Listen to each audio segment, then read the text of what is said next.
more now about the ash disease and the impact it's having, I think, particularly from a local GA level, on the production of hurleys.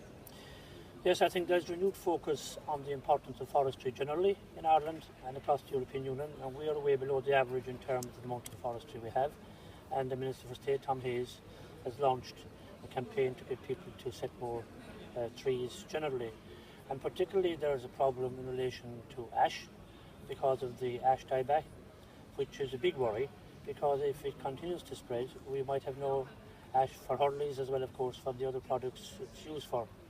But thankfully, there's a company that I'm very familiar with in Cork called Tree Matrix, run by a mayorman by the name of Inti Keane, and they have developed satellite imagery now which can highlight where the ash dieback is happening or likely to occur, and then can help to remove it.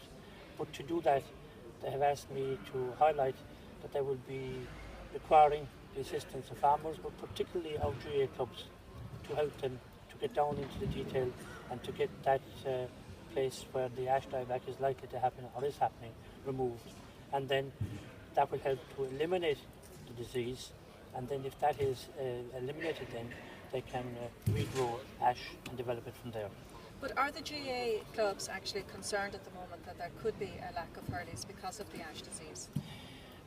Not maybe as much as they should. You're only really concerned when the actual shortage occurs, but there is awareness of it, certainly at Croke Park level, and I think they would welcome with open arms an opportunity to nip it in the bud, and particularly to have an Irish company that has now renowned across the world that can actually help identify what the problem is and alleviate it. And certainly I think all they want is to be asked, and I'm asking them now to cooperate with Tree Matrix, and then that will hopefully help get rid of the problem and then get us having more ash grown as per the proposals by the Minister for State, Tom Hayes. But this sounds like a company maybe being innovative in Cork, putting pressure on an MEP to use his connections with the GAA to just create a better business for themselves. The exact opposite. This is a company that has got world renown in a very short space of time, has got contracts in places as far away as Australia and South America because of its innovation. It certainly doesn't need to put pressure on any MEP to help develop their products. They're actually providing a service because Inti Keane and the others are truly committed to Ireland and to the GAA, and this really is actually doing us a favour rather than actually putting pressure on us to do them a favour. But do you think there is a danger that there could be a shortage of hurleys in the future because of a reduction in the supply of ash? Oh, absolutely. It's a very serious problem because once a disease takes hold, and if it's not dealt with, it can spread very rapidly. And through their satellite imagery, they've identified that that actually is happening. But thankfully, they know where it is happening and they know how to deal with it. And all they want is cooperation, and I think that will be forthcoming. So it's in the interest of everybody, the interest of hurling in particular, but also a very innovative Irish company that's going places very quickly. Just in terms of single farm payments, the publication now, I think, of the single farm payments is out. Tell me a little bit more about that. There's a proposal now that the single farm payment of every single farmer will be published. This was done once before, but it was challenged by 2 German farmers and found to be unconstitutional. But now it's back on the agenda again. And farmers, I think, are very worried about it. And I think understandably so, because it's been done in the name of transparency. But they are concerned from, first of all, the safety point of view, that in rural areas that people will be aware of what everybody is getting and when they're getting it. Also, they're worried from a data protection point of view, and I can certainly see their point there because being involved in data protection myself here in Parliament, one's data is very important, and if there's too much of it up online for everyone to see, I think that could certainly be in breach of data protection rules. And then, of course, there is another issue which I think hasn't been highlighted, is that it will be very divisive and would probably lead to an erosion of CAP, support for CAP, particularly when the next discussions start, because we have more of a Eurosceptical Europe and Parliament now than we had last time, and it might make it more difficult actually to guarantee the future of CAP. So for these reasons I would be very concerned Also, I would say that if you talk about having to do this from a transparency point of view, saying that this is taxpayers' money, so people are entitled to know. If you carry that argument to its full extent, you could say the exact same about the Commission. Why aren't their individual salaries published? Why aren't their expenses published? That's taxpayers' money. So where do you draw the line once you go down that road? But have Irish farmers been saying to you that they don't want the single farm payments that will be made to them published? They don't want others to know how much money they're getting? This on an individual basis, because in fairness, everybody knows that the cap is totally above board. It has to be negotiated here. It has to be decided by the department.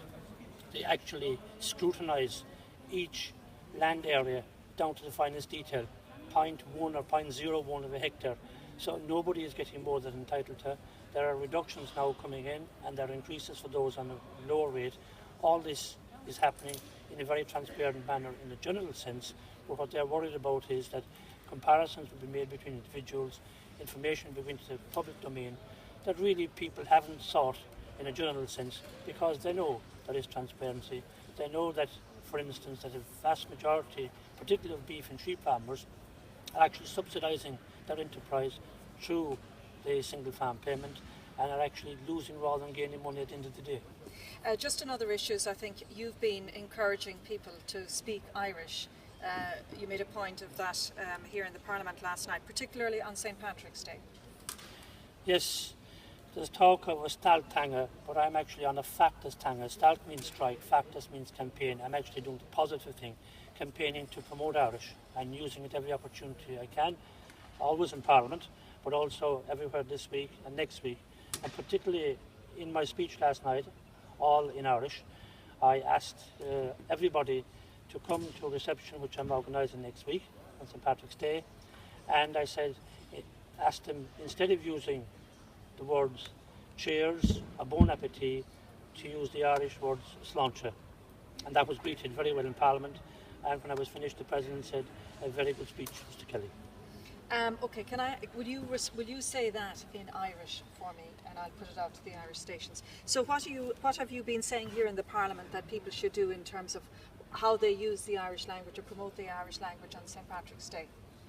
Tá lán caint le déanaí fí staltangan agus currach brúarm dollar stalk comá ach ní málum dollar stalk sé tá dhéanamh gumsanná tá méid dollar factus tangan agus sa Parliament a réir dinis mé don Parliament go léir cad a bhí gceiste gom agus sé sin a dús chun gach seans aim bhéalga a chur chun cín chun éige mé son an teachtain seo agus an teachtain secuing agus freisin a hantas a hút don Aontas sé méid tá dhéanamh chun a hangrucht a chur ar fáil dún sa Parliament agus freisin chun breis daoine osú mar a thurasóirí machan seo agus freisin dír mé ortha an teachtain secuing go hátha os rud é go méid lá le pádraigán lá mór félan an ghéal in anad beidir cheers nó bon appetit a rá agus iad ag ihe agus a ggóil an focail sláinte úsáid agus tásúla gom go méid ceach duine